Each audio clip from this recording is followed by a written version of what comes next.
Adultos mayores realmente somos una población bastante significativa y Eso. que nosotros, ninguno de los países prácticamente latinoamericanos estamos preparados. Se No. están haciendo muchas cosas, sí, y yo estoy muy contenta de que se haya retomado Y ahora no- Pero yo he tenido siempre una admiración por los adultos mayores y como contabas antes, desde mi abuela Aurora, con la que yo conviví mucho en mi infancia, Mira tú. que era para mí una excelente narradora, incluso siendo una persona que no sabía ni leer ni escribir. Y ella, yo siento que es mi principal inspiración como... Ya está la doctora Irene Delgado con nosotros con otro capítulo de la Academia de las Aventuras Literarias. Aventuras de la Academia Literarias. Panameña de Literatura Infantil y Juvenil. ¿Cómo está, doctora? Muy bien, Guillermo, bien contenta. Como todos los miércoles, el tema de hoy es súper especial. Y como yo le explicaba aquí a los invitados, porque tenemos dos invitados que son completamente distintos, pero convergen de alguna manera en el tema que vamos a tratar hoy, ¿no? Se trata de la importancia de los abuelos en la literatura. Como ustedes saben, nos dedicamos más bien a la literatura infantil y juvenil. Sin embargo, al tratar de los abuelos, hay muchos otros aspectos que entran aquí. Está el tema de la edad, de la vejez, cómo la tratamos. Y aquí tenemos a Miña, que es una especialista en eso, tiene una fundación y ella nos va a explicar desde ese punto de vista científico qué están haciendo ellos. Tenemos por otra parte a Dionisio Guerra, ganador de un premio literario, que también nos va a hablar y tiene un tema... un título en su libro muy evocador, y yo quiero que me lo explique porque estoy sumamente curiosa. Cuando éramos viejos, normalmente uno dice cuando éramos jóvenes, ¿no? Entonces Dionisio va a desenredar, a explicarnos el enigma de su título, que es bien atractivo porque uno siente curiosidad. Bueno, cuando éramos jóvenes, viejos, ¿cuándo era eso? ¿O será que se equivocó? Así que bueno, ahora Dionisio nos va a explicar. Por otro lado, por mi parte, he traído un montón de libros. Tú me viste llevar con una cajeta, ya no sabía cómo traer más, de la importancia de los abuelos como narradores, como protectores de una herencia cultural y portadores de sabiduría que se transmite de generación en generación. Muchas veces hacemos los abuelos o los viejos a un lado y vemos, mira, yo observo, por ejemplo, he encontrado mucho, sobre todo personas que vienen del campo, que el éxito que tienen profesionalmente los niños que han sido criados por los abuelos, eso de que el papá y la mamá no lo reemplaza a nadie, mira, tú perdona, pero para mí es un mito. Hay niños criados por abuelos que han sido totalmente exitosos. Quizás no estoy diciendo que hay un desapego a los padres tienen una responsabilidad, pero los abuelos tienen el tiempo y el amor y el cariño para dedicar. Desgraciadamente, en la vida que vivimos hoy, los padres jóvenes están muy acelerados, tienen muchas cosas, trabajan, padre y madre, tienen muchas cosas, y el niño necesita tiempo. ¿Y cómo se compra el tiempo? El tiempo no se compra. Y los abuelos lo tienen gratis. Así es que eso de la familia ampliada que tenía el abuelo, a la abuela, tienen una gran ventaja. Y vamos a mencionar grandes autores que reconocen esto. José Saramago, por ejemplo, cuando recibe el Premio Nobel de Literatura, le hace un gran homenaje a su abuelo. Dice, la persona más sabia, más o menos así dijo, que he conocido en mi vida ha sido mi abuelo. Él venía del campo. Cuando se levantaba todas las mañanas, se ponía sus zapatos, el sombrero y salía a trabajar el campo. Esa es la persona más sabia porque le hablaba, le contaba, aprendió de él. Y bueno, que no digamos García Márquez, por favor. García Márquez le hace un gran homenaje a sus abuelos en 100 años de soledad, Buen día, El coronel no tiene que le escriba, El amor en los tiempos del cólera, en todos esos es una obsesión prácticamente, una inspiración más bien, que tuvo García Márquez, que vivió con sus abuelos en Aracataca, que era su pueblo de origen.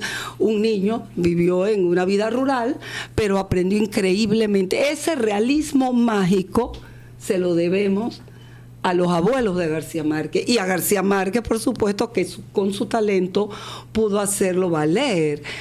Por ejemplo, él dice, por ejemplo, la abuela, algo así, la abuela en Vivir para contarla, que es su biografía, dice, la abuela le contaba, Úrsula, que le llamaba en la obra, las cosas más aterradoras, más increíbles, pero lo hacía de una manera tan natural, como si se tomara un vaso de agua. Entonces eso a él lo impresionó, y eso fue lo que él utilizó.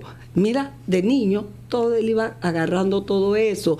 Cuando su abuelo lo llevó a conocer un dromedario, eso es un recuerdo, y entonces el abuelo, que fue un general, un coronel, en una de esas guerras de allá, también le contaba las hazañas, que todo eso aparece de una manera no directa, es la manera en que el realismo se casa con la ficción, y eso es lo que hace maravillosamente García Márquez. Pero la inspiración viene justamente de esos relatos que le hacían sus abuelos. Así que bueno, hay que reivindicar la posición y el valor de las personas mayores dentro de la familia. Así que para eso tenemos aquí a nuestros invitados. Vamos a darle la palabra a Miña, que es una enfermera que ha conocido mucho el tema de los adultos mayores y que ahora hace una bonita labor en su fundación. Miña, y aquí vamos a la parte científica de cómo atender a nuestros abuelos y personas mayores. Bueno, buenos días. Realmente Fundación Ángeles Misionero está trabajando con la preparación de cuidadoras en aspectos muy básicos, pero individualizados, de manera que todos los adultos mayores o personas mayores no son iguales, sobre todo cuando están en casa. Los familiares se convierten en cuidadores, muchas veces también tienen que tener la necesidad pues de emplear a alguna otra persona, y nosotros le damos seguimiento. Nosotros preparamos a esa persona que no tiene ninguna noción en relación a temas como, por ejemplo, síndrome de cuidador, cómo mantener la mecánica corporal cuando se está cuidando a un paciente encamado para no lesionarte y no lesionarlo, cómo también hacer algunas terapias o ejercicios pasivos a esa persona que está encamada, muchas veces también a personas que son totalmente independientes, cómo tratarlo y cómo tratar de hacer algunas actividades que le ayuden a esa persona a no quedar entonces en ese proceso de demencia senil o retardar un poco el deterioro del Alzheimer. Hay personas también que tenemos ubicadas en hogares donde hay personas mayores que tienen Alzheimer, y no tenemos que estar allí solamente viendo televisión o en el celular, sino que la cuidadora tiene muchas otras cosas que hacer, sobre todo en la parte de la salud mental de la persona mayor. Entonces es lo que nosotros estamos haciendo, estamos capacitando a las personas que estén interesadas. Estamos abriendo un curso precisamente de una semana, es virtual. Si se requiere presencial algún día porque hay algún tema que de repente no se maneja bien, nosotros personalizamos la capacitación, y está para el 28 de octubre hasta el 1 de noviembre. Solamente es en horario nocturno porque muchas de las cuidadoras que vamos a capacitar tienen trabajos, compromisos, y mientras están entonces laborando, las personas le dan permiso para esas 3 horitas estar con nosotros y poder prepararse mejor. Y dime una cosa, una persona que requiera de alguien así especializado, que tenga conocimientos para cuidado de su adulto mayor, ¿ustedes le dan el contacto o pueden ir allá a capacitarse? Porque hay mucha demanda. Sí, hay bastante demanda. Lo que nosotros hacemos realmente en la fundación es capacitar a las personas que quieren trabajar con adultos mayores o que ya están trabajando con adultos mayores y que necesitan un poquito más de conocimiento o reforzar conocimiento. Esa es una. La otra es que si tú me llamas porque de repente tienes un familiar que tienes que cuidar y no tienes tiempo para ello, tú puedes llamar a la fundación o escribir a la fundación para poder nosotros ayudarte. Tenemos una página, se llama angelesmisioneros.org. Bueno, es importante que tomen nota de ese. Ángeles Misioneros. Ajá. Entonces lo buscan, la página está allí, escriben, nosotros recibimos acá en el WhatsApp la información que ustedes requieren, nosotros hablamos con ustedes y vamos a evaluar a su adulto mayor a casa. Nunca mandamos una cuidadora por mandar, simplemente nosotros tenemos que ir a la casa a ver todo el entorno, darte algunas orientaciones en relación al entorno, también entonces adecuarlo si hay que adecuarlo. También damos algunos consejos para algunas personas que de repente tienen algún problema. Mi mamá se le subió la presión, ¿qué hago? Tengo que salir corriendo al hospital. O sea, no tienes que ir al hospital. Nosotros te damos alguna orientación previa para poder saber entonces cómo manejarlo en casa. Y de ahí en adelante, entonces ya si necesitas llevarlo al médico, nosotros te decimos, anda, llévalo, ¿sí? Pero para que tengas un poquito más de seguridad y que tengas una persona que te pueda ayudar en una situación X con tu familiar. Ahí nosotros le damos toda la información, también en el número de teléfono 6997-2054, con mucho gusto los atendemos. Somos prácticamente 24/7, pero en realidad siempre contestamos. Cuando estamos ocupaditos, pues no contestamos inmediatamente, pero siempre devolvemos las llamadas. Mira, la importancia, esto es bien importante porque ya vemos en las estadísticas, no tanto mundiales, bueno, sí, mundiales, que los adultos, el número de adultos mayores está creciendo y son los jóvenes quienes tienen que responder económicamente desde el punto de vista de cuidado por los padres, por los abuelos. Eso es bien, bien importante. Yo puedo pensar ahora también en la cultura china, donde hay mucho respeto por la persona mayor. Así es. Entonces, muchos mayores también, porque ya los jóvenes, como dijo en estos días el presidente, ya algunos jóvenes prefieren tener un perrito a tener hijos, ¿no? La verdad que es mucha responsabilidad, pero eso está pasando. Entonces, el número de personas mayores está aumentando con relación, y esto afecta a la economía totalmente, porque los que, por ejemplo, en la Caja del Seguro Social, los que pagan cuotas son los que trabajan los jóvenes, pero para mantener una población adulta jubilada cada vez mayor. También hay una asociación que se llama Economía Plateada, que también los vamos a invitar aquí, que se dedican a algo parecido, a dar cierta orientación, pero eso es bien, bien importante. Yo no sé en Panamá cómo está exactamente ese índice, voy a averiguar, pero pareciera que en crecimiento los adultos mayores sí. Somos casi medio millón. Somos casi medio millón de personas. Pero todavía de 60 años y más. Todavía aquí en Panamá yo creo que en los países latinoamericanos el balance no está drástico como en Europa, donde todavía hay buena población aquí que tienen muchos hijos. Y entonces eso hace quizás el contrabalance, ¿no? Sí, pero para allá vamos, ¿no? Pero la mayoría, como usted dice, de las personas ahora jóvenes solamente se limitan a estudiar, a prepararse, tratar de tener una mascota, que ese es su hijo, ya los pasean hasta en cochecitos. Y no les da tantos problemas. Claro. Exactamente. Claro, bueno, los adultos mayores realmente somos una población bastante significativa y que nosotros, ninguno de los países prácticamente latinoamericanos estamos preparados. Se están haciendo muchas cosas, sí, y yo estoy muy contenta de que se haya retomado ahora el tema. Y no solo que somos muchos, sino que mucha cantidad de adultos mayores son muy productivos todavía. Y otros con muchas lesiones.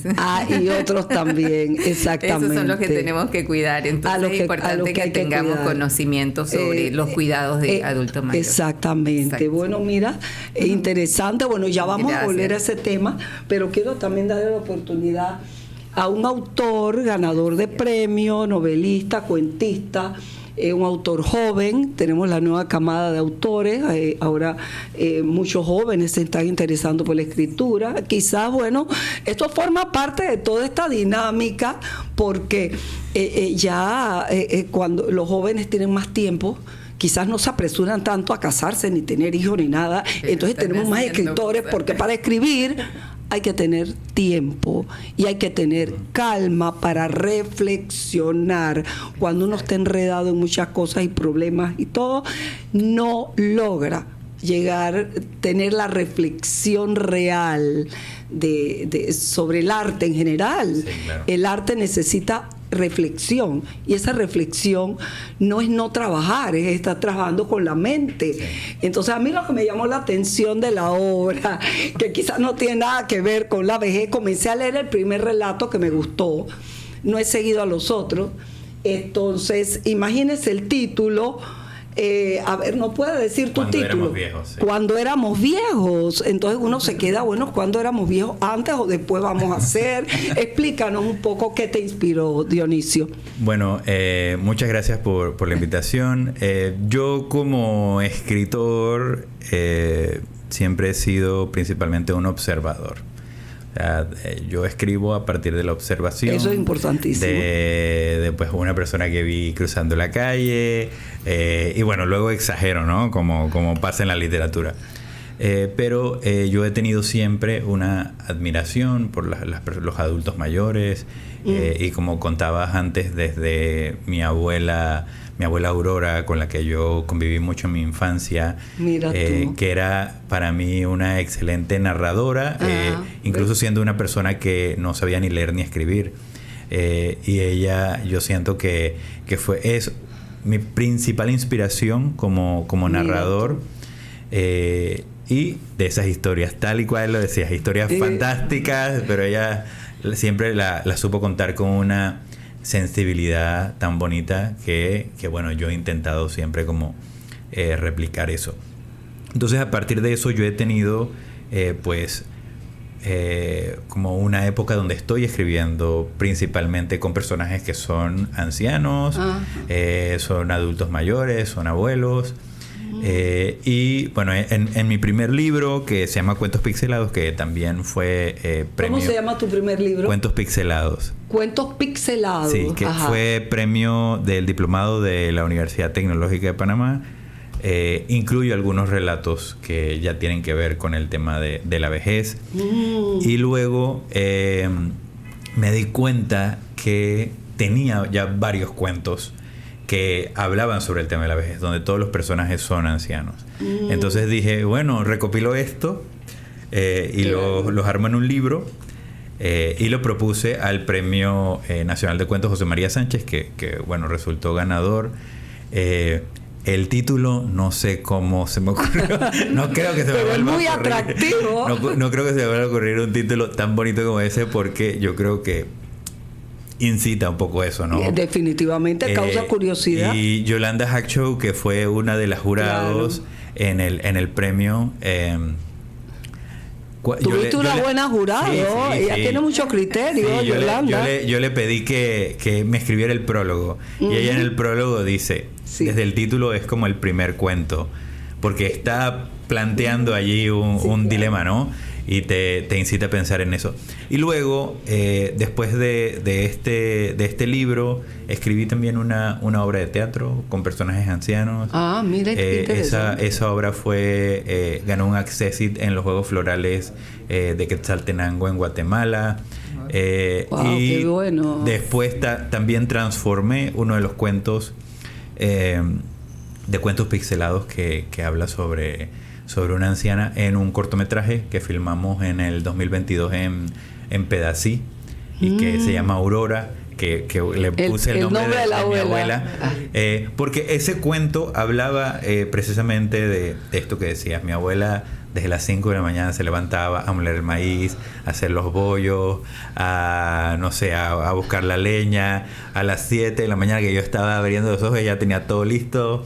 Me levantaba a desayunar. A las 10 de la mañana ya estaba con el almuerzo, y así era. Y yo quería un poco hablar de estas mujeres que existen en nuestros campos, que están siempre haciendo algo. Sí. Siempre haciendo algo. Entonces, filmamos este cortometraje, dura 12 minutos en Pedací. Encontramos una excelente actriz natural en el pueblo de Pedací. Y a mí lo que más me ha sorprendido de la película es que yo siempre he dicho, esta es mi abuela. Pero el director Randy Navarro, que es un gran amigo, me dice, no, yo quería hacer esta historia porque esa es mi abuela en realidad. Y cuando hemos presentado la película, la gente se acerca a decirme, no, así era mi abuela. ¿Verdad? Entonces, Exacto. me doy increíble. cuenta que Sí, en realidad he verdad. estado hablando de la abuela de todos. De todos. Y siento así que es lo bonito de la literatura y el cine, que nos ayudan a conectarnos entre todos con historias similares. Y ahora hace 2 semanas acabo de llegar de Pedací. Otra vez filmamos otra historia donde el personaje principal es un adulto mayor. Wow, es un interesante. pescador que bueno, ha estado pescando toda su vida, pero su hija ya quiere que se retire, pero él no encuentra ese momento para el retiro.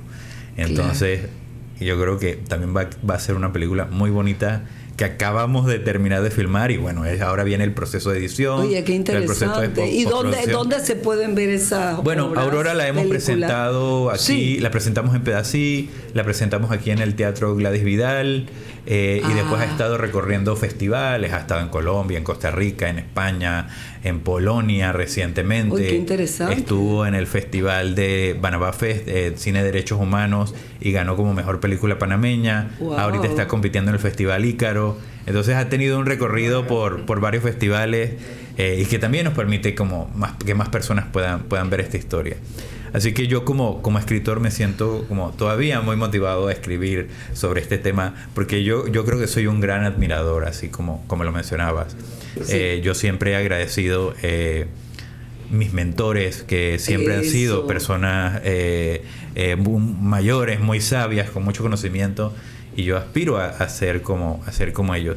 Y también, por otra parte, siento que en la literatura, como en la sociedad, muchas veces relegamos a las personas mayores.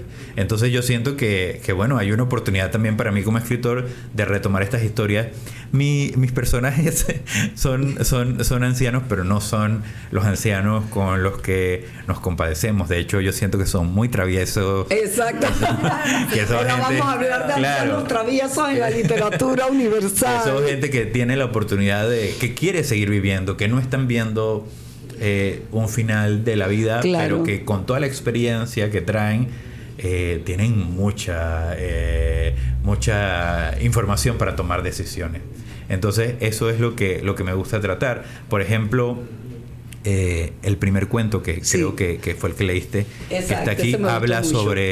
sobre un hombre que asiste al funeral de su hermano, pero todo el mundo se olvida de él y él está recordando todo lo que su hermano hizo por él y cómo ellos estaban unidos. Y al final ni siquiera pudo entrar, ¿no? Sí, está en ese dilema. Después hay otra historia que se llama La Falda, que yo me inspiré en una señora que yo veo siempre en el banco que yo voy, al banco que está frente al Parque Omar. Una señora muy mayor, pero siempre muy impecable, sin una arruga en la blusa, muy bien peinada. Y yo digo, me encanta ver a esa... me gustaría como acercarme a hablar, pero bueno, uno no debe ser tan imprudente. Pero digo, ¿qué pasa si esta persona está en una situación inusual? Entonces, bueno, agarré ese personaje que vi y la puse dentro del banco en un robo. Entonces ella está relatando, porque está en el piso. ¿Ella era parte del robo? No, ella está mirando. Ella está relatando todo lo que está pasando, porque además está con los ojos cerrados y está escuchando. Entonces ella está relatando qué viene a hacer hoy aquí a este banco, qué va a decir mi hijo después cuando se entere que yo estuve en medio de esto. Los escucho hablar, escucho a mi cuidadora que está con ella, la escucho lejos, ¿dónde estará? Entonces ella está relatando todo eso, pues mientras está sucediendo. Entonces así hay muchas historias de personas, como decía, que vi cruzando la calle y yo digo, ¿qué irá a hacer esa persona caminando por ahí? Y me inspira, y yo creo que me sigue inspirando, y a mí me parece una temática muy bonita y, como muy digo, interesante. muchas veces excluida de la literatura, porque a veces cuando hablamos muchas veces son personajes secundarios o alguien que no forma parte de la relación en sí. Otros personajes pero, principales en otras obras de la literatura. Siento que tienen mucha relevancia. A mí me sigue inspirando mucho. Y bueno, todavía creo que he sido inspirado, así que yo seguiré viéndolos por ahí por la calle y tomando nota. Claro, porque siento que todavía hay muchas historias por que contar. Supuesto. Entonces me alegra también la retroalimentación que he recibido de las personas que han leído el libro y que se identifican a alguien cercano. Me encanta tu temática. Pues sigo allí explorando, ¿no?, ese tema. Claro, wow, Dionisio Guerra, un joven escritor que promete. Bueno, yo creo que tenemos que hacer el corte y regresamos. Estamos abarcando muchas aristas de este tema. Me ha encantado escuchar a Dionisio porque, sin pensarlo, porque no habíamos conversado antes del programa. La apertura del programa que hice hablando de grandes escritores como José Saramago, García Márquez, coincide justamente con la inspiración de él. Y él le pasó igual, estuvo con su abuela en el interior, se inspiró en este personaje, como hay muchas personas mayores que siguen siendo útiles y dinámicas, sobre todo y ese apego que se puede dar en el interior más que en la ciudad es importantísimo. Mira cómo Dionisio se inspira y prácticamente está dedicado a escribir sobre un tema que no es muy popular en nuestra literatura, en el sentido de que hay muchísimos, yo traje un montón de libros, escritores que ven al abuelo como el que cuenta la historia nada más, pero pocos lo ven o los están ya comenzando a ver como protagonistas. Como decías tú, Dionisio, muchas veces son personajes secundarios, están ahí sentados, el personaje principal es el niño. Claro, tienen un recuerdo y se van al pasado, no son ellos en la actualidad. Exactamente, pero ya yo tengo dos escritores que me fascinan, son los dos ingleses. La literatura infantil inglesa es muy dinámica, muy interesante, crea personajes que a los niños les atraen mucho. El Roald Dahl, que escribió este libro Las Brujas. En Las Brujas, y escribió otros tantos libros, es el de La Fábrica de Chocolate, ¿no?, que es una película muy famosa, pero Las Brujas es adorable porque aquí la abuela es el personaje principal y la abuela es una bruja. Entonces ahí está otro personaje y entonces describe cómo son las brujas, se lleva al niño a un aquelarre, una reunión de brujas a X ciudad de Inglaterra, y allí se reúnen todas las brujas y él descubre que su abuela es una bruja. Nunca lo había visto antes así, porque ella es una persona normal, pero verla entre tantas brujas, ella se transforma. Entonces es muy divertido, porque una de las características de Roald Dahl es que utiliza mucho el humor. Y eso es importante en la literatura, sobre todo para niños y jóvenes. Entonces hay otro autor más contemporáneo, David Williams. David Williams escribe muchísimos libros de mucho éxito, ha vendido millones de libros juveniles, ¿no? Y en hay uno interesantísimo que se llama La Gran Fuga del Abuelo, y hay otro libro que se llama La Abuela Gánster. Entonces, ahora que tú dijiste, la señora que estaba fuera del banco y que estaba pensando, y ella era testigo, sí. Pero aquí la abuela era la gánster, claro, la que se robaba bancos, etcétera. Entonces ahí está la señora mayor y el abuelo, La Gran Fuga del Abuelo, que había sido un piloto de guerra en la Segunda Guerra Mundial y todavía vive en el recuerdo del piloto. Entonces ahí entra la fantasía.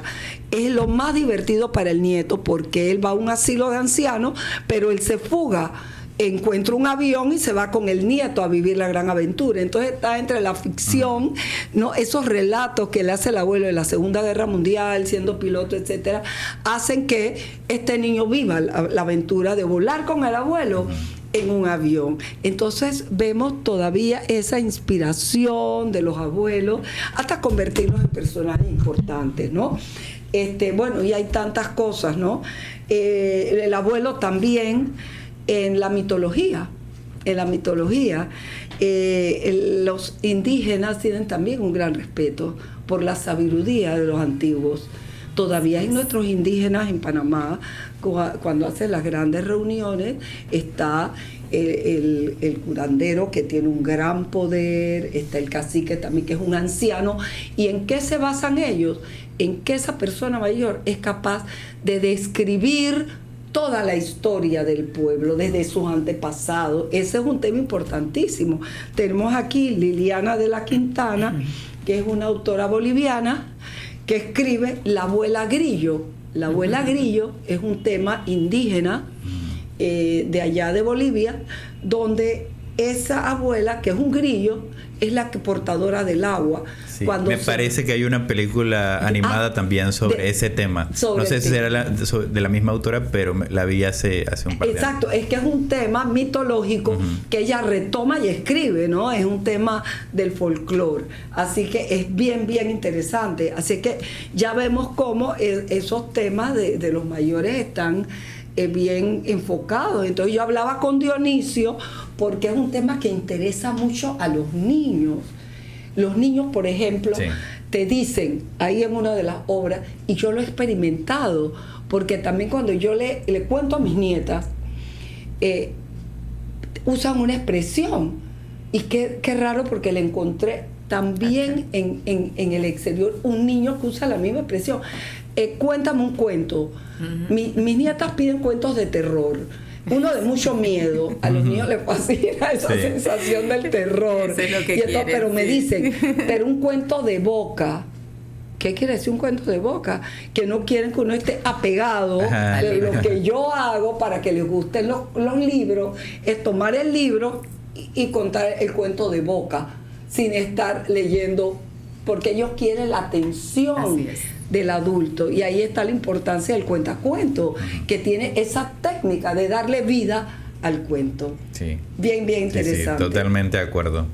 Sí, y es bonito también cómo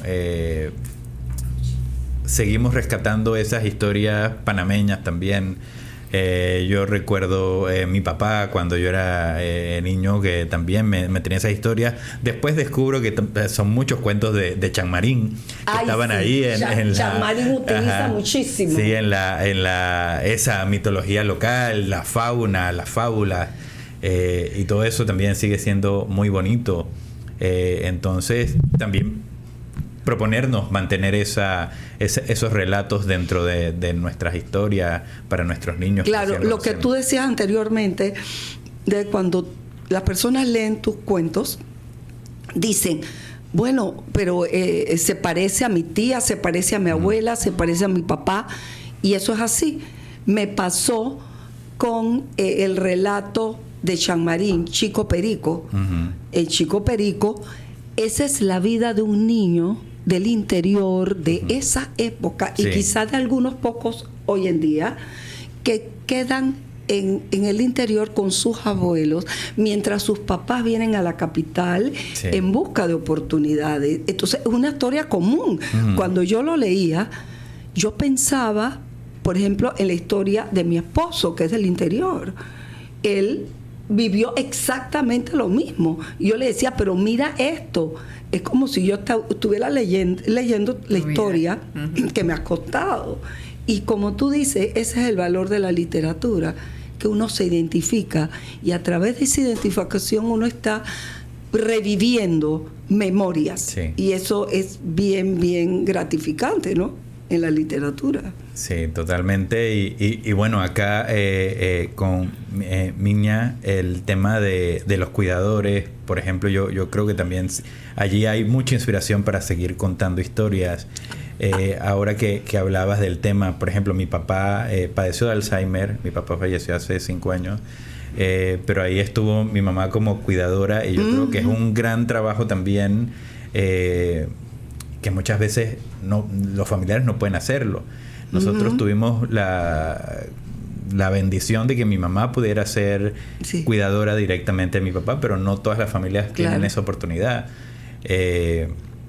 Y también toda la carga emocional que va con eso, ¿no? En este caso, pues ella fue su esposa, Claro. y tenía que atenderlo, pero también verlo deteriorarse con la enfermedad. Entonces allí todavía yo siento que hay muchas historias. A mí me ha costado hablar de ese tema directamente, pero sí siento que todavía hay allí mucha inspiración Muchísima. para seguir hablando, para seguir viendo a través de esos ojos. Y son temas que, aunque son duros, pueden ayudarnos también a superar por todo eso que pasamos. Identificarte con el problema, porque a veces tú piensas que solamente eres tú la que estás viviendo eso, pero cuando tú de repente comienzas con otra persona a dialogar y a experimentar lo que ella está pasando, tú dices, wow, pero es que es lo mismo que yo estoy viviendo. Sí. Entonces, ¿cómo lo superaste tú? O cómo te ayudaste para que tú pudieras de repente soportar tantas cosas, porque ahí es donde cae lo del síndrome de cuidador. Tú te desgastas, Sí. y te desgastas porque sencillamente no te das tiempo para ti. Tú vives ya para la persona que estás cuidando y no para ti, entonces te descuidas demasiado. Y no vives para ti, no comes. Primero debe comer la Sí, persona que claro. estoy cuidando, cuando es lo contrario, ellos comen más despacio, así Exacto. que tienes que comer tú primero y después darle la alimentación a la persona Claro. que estás cuidando, porque te vas a demorar 2-3 horas y al final tú vas a comer una comida que ya no te va a apetecer realmente porque está Sí. fría, ya no quieres, te cansaste, Claro, son entonces te vas detalles que parecen deteriorando. tontos, pero sí, Pero son que importantes. se dan. Y entonces es importante también identificar algunos aspectos que tú puedes entonces compartir con otra persona de tu mismo ambiente, o sea, tu familia, con tu familia, compartir también los cuidados con tu familia, porque no solamente eres tú. Y si no tienes oportunidad de compartir con otra familia, Sí. entonces déjalo bajo el cuidado de otra persona por 2 horitas y Exacto. vete al campo, ponte a ver los pajaritos, ponte a caminar, a hacer algo diferente para que entonces puedas nuevamente llegar a trabajar con ese amor que siempre lo haces. Claro, Pero es importante, muy importante. Claro. Y esas cosas se pueden escribir. Sí, claro, totalmente. Exactamente. Hay Sí, que sí, sí, sí. en tu fundación Así realmente es. esa orientación es muy importante. Porque la persona común no se desgasta, como dices Sí. tú, y no Así es. está dando una atención de calidad Así sin es. una orientación. Así es. Exacto. Mira, volviendo al aspecto literario, ya vimos la importancia en los personajes mitológicos, los personas mayores como protagonistas en ficción. Aquí tenemos también otra ganadora de premio, Mi abuelita es un hada. Esta es otra forma de ver las abuelitas. Entonces, en este libro tan lindo, escrito por Evelyn Lozano, que también ganó premio en la Universidad Tecnológica con el concurso Ercilia Ramos de Argote, que fue una gran escritora panameña. Sí, lo ha ganado varias veces. Ah, Sí, Evelyn, ella, por supuesto. sí. Bueno, tenemos el Muy orgullo buena de escritora, sí. que es parte de la Academia Panameña de Literatura Infantil y Juvenil, una gran escritora. Y ahora el hijo, jovencito, Sí. también se enfila por el mismo rumbo. Yo creo que este es un asunto generacional y creo que Evelyn se inspiró muchísimo en su abuela. Sí. Otro caso parecido, es lo que yo decía antes. Yo he conocido tantas personas, sobre todo del interior. Ahora yo tengo una chica que es de la comunidad Nove y me impresiona porque es de una gran responsabilidad y todo. Ahora está encinta de su 6º niño, porque tú sabes que ellos tienen Sí. muchos niños. Y entonces, ¿y los otros 2 dónde están? Donde la abuela. Y ella se vino a trabajar. Y entonces yo noto a través de lo que ella me dice que los niños son bien responsables, están bien llevados, les va bien a la escuela.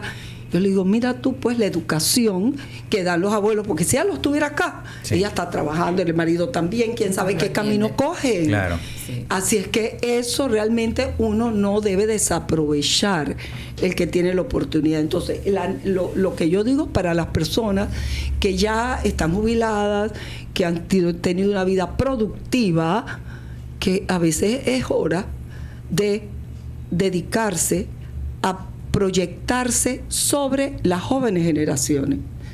y para que dejar un legado.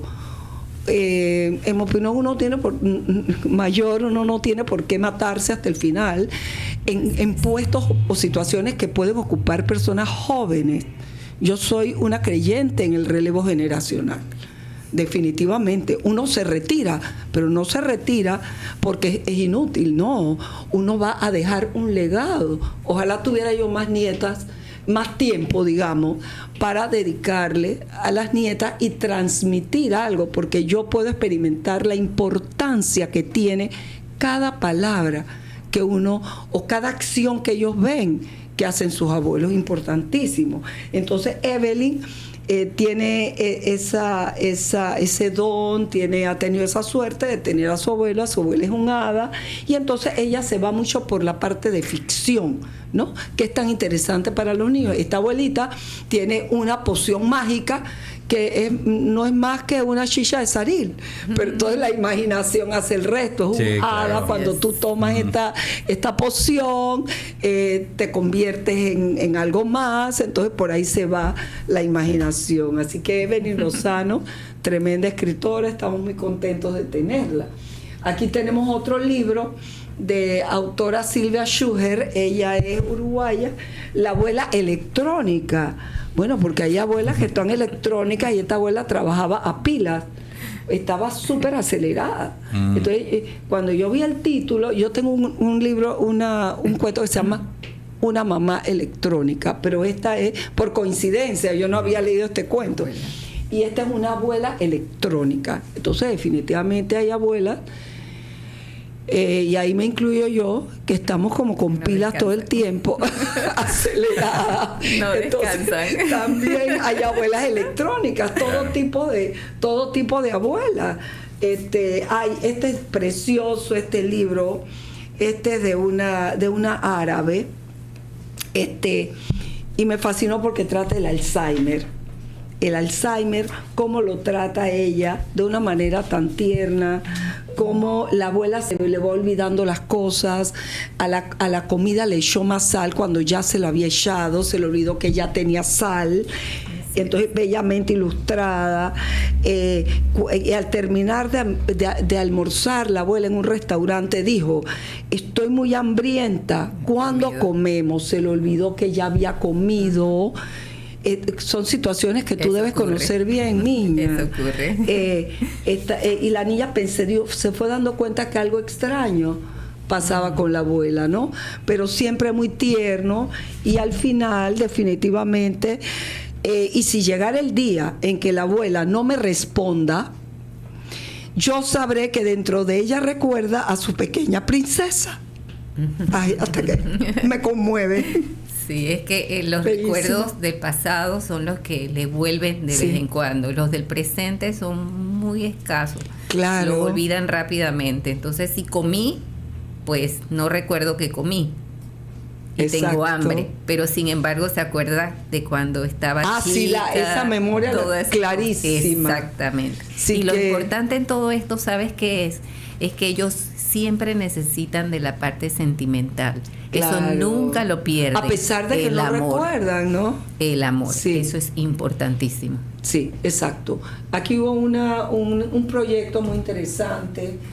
El abuelo de mi abuela, que llevó a cabo Casa Taller, a ella, la directora, la hemos tenido aquí en varias ocasiones, y es sumamente interesante porque ella recoge aquí, recorriendo todo el país, historias de abuelos en diferentes partes del país. Entonces, las leyendas, los cuentos, y tratan de confrontar los jóvenes con los abuelos, que ese es un espacio sumamente importante. Por ejemplo, tenemos aquí Herrera y Veraguas.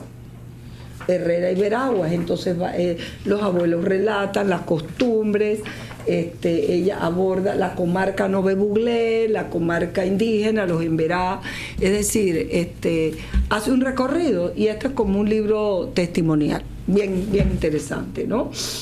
Exacto. Aquí, por ejemplo, tenemos un escritor cubano, Los colores de la abuela.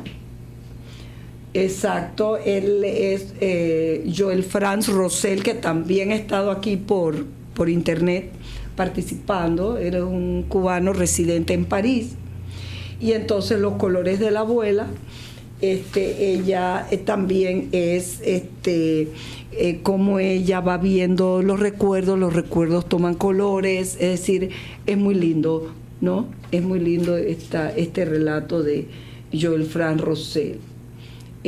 Aquí también tengo otra cubana. Parece mentira que a veces en lugares como Cuba, donde no hay tanta actividad económica, y yo siempre admiro mucho la escritura de los cubanos. Sí. Hay excelentes escritores y ellos también han tratado mucho este tema de los adultos mayores. Hay más tiempo de relacionarse, ¿no? Ellos tienen escuela también y todo para adultos mayores, También. La universidad, todo eso. También. Y bueno, además los libros son muy baratos, así que... comprarlos. Sí, yo estuve yo estudié en Cuba. Ah, sí. En la feria del libro me abrumé porque había como 1 millón de personas y me tuve que ir porque yo decía, yo no puedo, nunca he visto tanta gente junta. Exactamente. Así que tú todavía estuviste en Cuba. Estudié guión cinematográfico en la escuela de cine. Imagínate tú. No, en materia de arte, de escritura y todo, los cubanos son los cubanos. Sí. Eso hay que reconocerlo. Mira, Leonardo Padura. Sí. Es un escritor fantástico, Sí. y entonces muy auténtico. Él se acabó viviendo en su misma casa, en su mismo pueblo, y bueno, ¿y por qué? Lo explica. Bueno, porque esa es la materia prima de Sí, mi... exacto. Sí. Sí. Él estuvo recientemente, bueno, el año pasado en un taller. Estuvo acá, en Centroamérica sí. Cuenta. Sí. Estuvo aquí, exactamente. Así es que, bueno, fíjate, este tema es prácticamente inagotable. Es inagotable. ¿Y tienes, Dionisio, algún proyecto próximamente? Bueno, siempre hay proyectos, yo como digo, yo nunca dejo de escribir. Claro. Siempre estoy como... Porque yo he tenido, digamos, una carrera un poco más pública en cuento, con estos 2 premios que gané en la Universidad Tecnológica, pero también escribo teatro.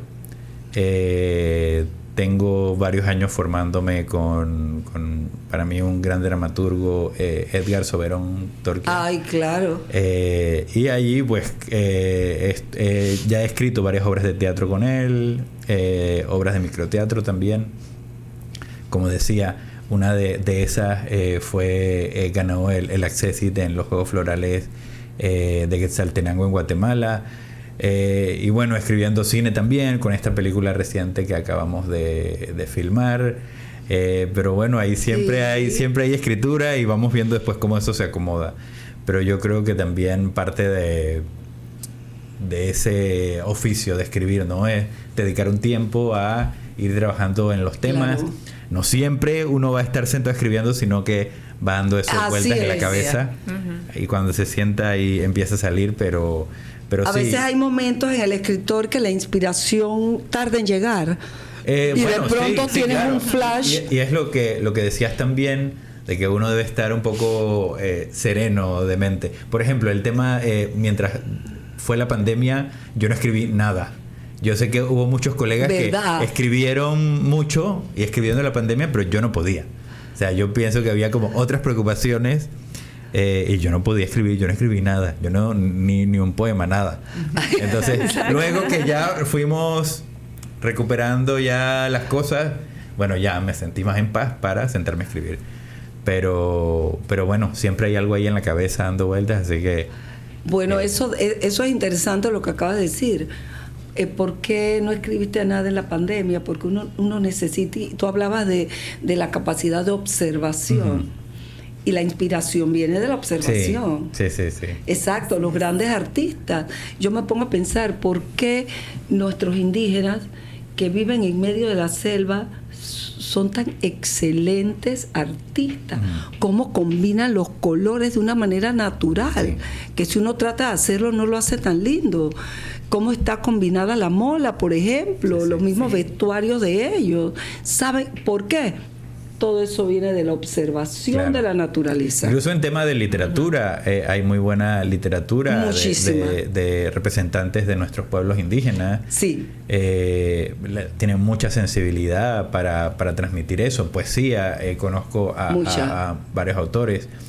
Y yo siento que bueno, es hora de empezar también a mirar localmente qué escribimos. Yo también trato de defender siempre la literatura panameña, que bueno, todos leemos de todo, pero incluir en lo que leemos ahí intercalado un libro de literatura panameña. Es que tenemos ya muy buena literatura. Sí. Entonces, para apoyar, porque a los escritores panameños nos cuesta un poco más exponernos ante el público, ¿no?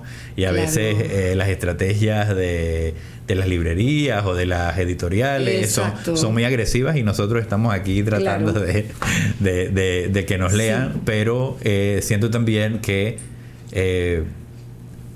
hay mucha gente más, cada vez más hay más gente dando retroalimentación, haciendo comentarios de las lecturas, de los libros que proponemos, y eso también pues me alegra, y sé que vamos a ir pues avanzando en ese sentido.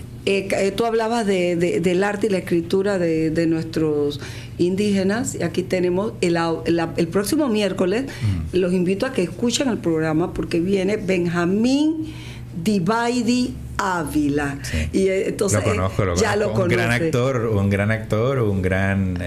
una gran persona. Él ha estado también llevando teatro sobre historias de los pueblos gunas, y también sé que ha apoyado también a otras comunidades como Nove a llevar sus proyectos a realidad. Él actuó en una obra que yo escribí. Mira tú. Un gran actor, y lo respeto mucho, lo admiro mucho.